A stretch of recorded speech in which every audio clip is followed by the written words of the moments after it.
Jordan में अमेरिकी सैन्य तैनाती से ईरान भड़क गया है। ईरान ने जॉर्डन पर विनाशक हमलों की धमकी दे दी है। ईरान की मुवक्कफ साल्वी एयरबेस दहलाने की यह धमकी है। एयरबेस पर अमेरिका के कई फाइटर जेट्स।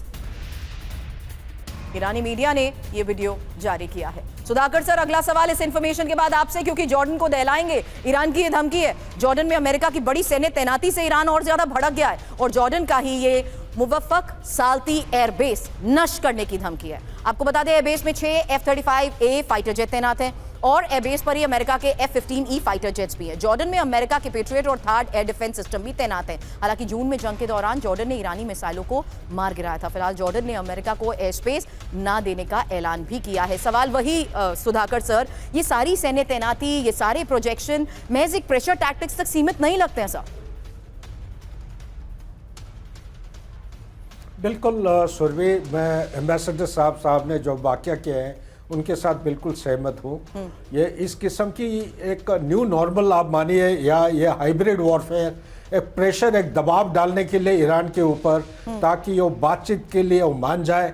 आज के दिन में वो न्यूक्लियर जो एनरिच्ड यूरेनियम के बारे में बातचीत के लिए वो राजी है, लेकिन बाकी जो दो चीज़ें, बैलिस्टिक मिसाइल और उनके जो प्रॉक्सीज हैं, उसके लिए वो तैयार नहीं है। और मैं भी ये समझता हूँ कि ये कभी नहीं मानेंगे, क्योंकि उनका एक सोवरेंटी और इनका जो इंटीग्रिटी, नेशनल इंटीग्रिटी है, इसके ऊपर बहुत ही बड़ा आंच आता है। और दूसरी बात एक ध्यान रखिएगा कि कंप्लीट जीसीसी कंट्रीज, उनको ये भी डर है कि अगर वो एयर स्पेस को अलाउ कर देते हैं तो ईरान, उनका जो ऑयल फील्ड्स है, जहां जहां पे ऑयल रिग्स है, ये सबको ध्वंस करने का काबिलियत इसके पास है। एक तो ये 19 बेसेस जो है अमेरिकन बेसेस, हर एक बेस को एयर डिफेंस काबिलियत नहीं है। इसको पेनिट्रेट करके उनका सैनिक और वॉर लाइक स्टोर्स के ऊपर काफी ये नुकसान पहुंचा सकता है। प्लस एक हाइपोसोनिक मिसाइल जो उन्होंने पूरा हाथ नहीं दिखाया है, और बहुत सारे 600-700 किस्म की उनके पास ड्रोन्स हैं, अभी तक उन्होंने खुलासा नहीं किया है। अगर ये पूरा दिखाते हैं तो मुझे लग रहा है कि अमेरिका इन्हीं चीज़ों से डर रहा है। और मुझे ये संकेत आया है मेरे पास इनफॉर्मल सोर्सेस से कि रशिया ने इस किस्म की मिसाइल सिस्टम दिया है।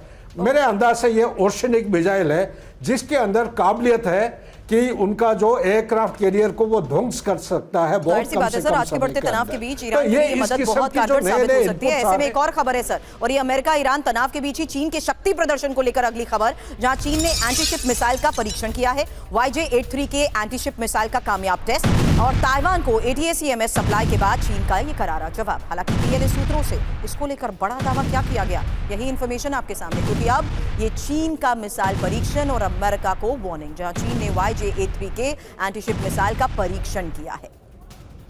आपको बता दें, फाइटर जेट से दागी जाती हैं YJ-83 के एंटीशिप मिसाइल और 200 किलोमीटर दूरी से हमला करने में ये सक्षम है। इसके साथ ही एक्टिव रडार सीकर से भी टारगेट ट्रैक कर सबसोनिक स्पीड से हमला कर सकती है। करीब 165 किलोग्राम हाई एक्सप्लोसिव वॉरहेड ले जाने में ये सक्षम है। अमेरिका से ताइवान को ATACMS सप्लाई के बाद चीन का करारा जवाब। अब आगे बढ़ेंगे और आपको दिखाते हैं नेतन्याहू और ट्रंप में मतभेद को लेकर आगे और क्या बड़ी खबर है, क्योंकि ईरान पर हमले के काउंटडाउन को लेकर की गई सैन्य तैयारियों की कुछ खबरें आपने देखी, लेकिन अब देखिए कैसे बातचीत के बीच अमेरिका की बड़ी सैन्य तैयारी को लेकर एक और खबर। ये ईरान के तेल टैंकर पर कब्जा करने को लेकर खबर है। कब्जा अमेरिका कर सकता है। ईरान के क्रूड ऑयल ले जाने वाली विदेशी टैंकर भी टारगेट पर हैं। रिपोर्ट में दावा किया गया ईरान पर समझौते का दबाव बनाने की तैयारी और अमेरिकी एक्शन पर द वॉल स्ट्रीट जर्नल की ये रिपोर्ट। ईरान अमेरिका टेंशन के बीच क्रूड ऑयल की कीमत बढ़ी, करीब $70 प्रति बैरल तक पहुंचे ब्रेंट क्रूड ऑयल के दाम, और पिछले कुछ दिनों में 3% तक महंगा हो चुका है क्रूड ऑयल। ईरान अमेरिका समझौता ना होने पर कीमत और बढ़ने की आशंका। एक और बड़ी खबर हो रही है, UAE में बड़ी जंग की तैयारी शुरू हो चुकी है। F-35 F-15E फाइटर जेट के साथ वॉर ड्रिल को लेकर खबर। एयर अटैक का सिमुलेशन UAE सेना कर रही है। वॉर ड्रिल में अमेरिकी पायलट भी शामिल है।